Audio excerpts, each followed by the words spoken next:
Today's video is diagnosing when the timing mark bounces around. It should be stable, but this one's bouncing around quite a bit, and so it won't run right. There are multiple possible reasons for inconsistent timing, or bouncing around timing, fluctuating timing, whatever. The first one, easiest to check, is unplug the vacuum advance. And if you're checking the timing, you should unplug it anyway and plug the port so you don't have a vacuum leak. And if it's still fluctuating, then you know it's probably not the vacuum advance alone doing it. If there's a change in how much it fluctuates, then it could be part of the problem. If there's no change, then it's not the vacuum advance. Another step to take is checking the distributor itself. Of course, you need to make sure that's bolted down enough that won't be moving around on its own. Some movement when you twist this is going to be normal, because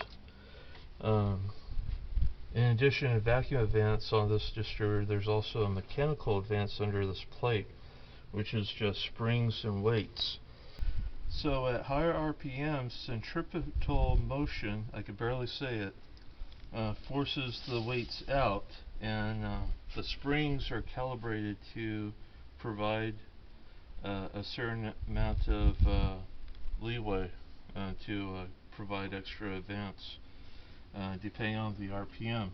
Now, after all these years, springs often wear out or get weak, and so it provides too much advance too soon,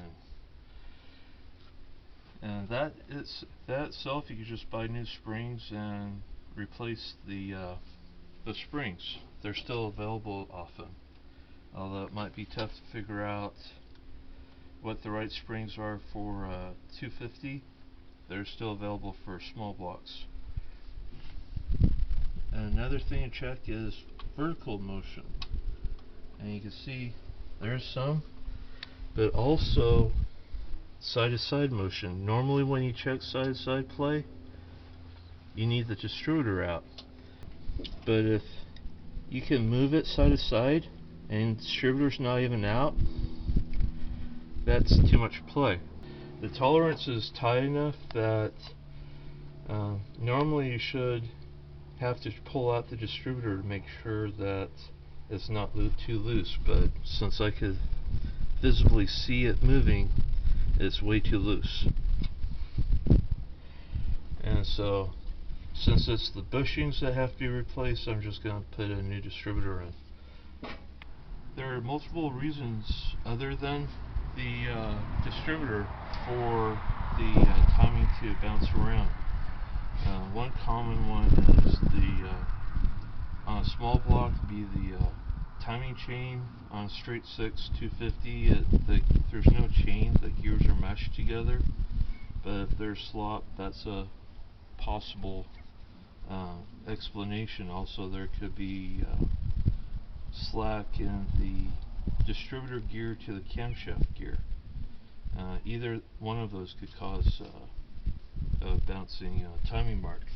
And since I'm at top dead center anyway to replace the distributor, a check for how much slop is in the timing gears is actually pretty easy.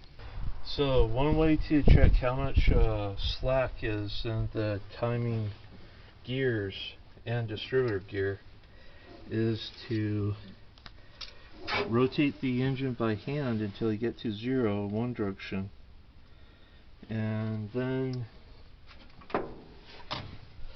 watching the rotor over on this side,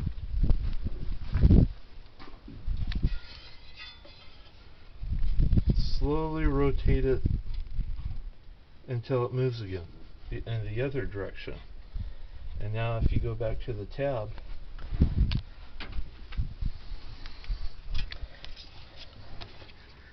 That tells you how many degrees of slack there is. About 10 degrees. It's actually 11, but it moved a little bit. The rotor did, so it's about 10 degrees, which is probably excessive for a small block Chevy. It would be about 3 to 5 degrees max slack in the timing chain. However, I couldn't find the specs for a 250. And also another factor to consider is the distributor gear could be where much of the slack is too. And so the way to figure out where the slack is, since I have a new distributor ordered anyway, is put the new distributor in and then redo the test. And then the difference will be mostly the timing chain. At that point I'll have to decide whether to replace the timing gears or not. So with the new distributor, this is marked at the number one, where the number one tower is going to be. This moves, it's taking up some of the slack that was there before. It's 6 degrees now, which might be excessive, except some of the slack is actually coming from the worm gear for the distributor, the distributor drive gear and the camshaft. If you might be able to see, the rotor moves a little bit, so that's probably a couple degrees right there, and the timing gear's probably fine. Since some of the slacks in the gear also, I need to get a new gear if they still make them for the distributor, where it meshes with the camshaft.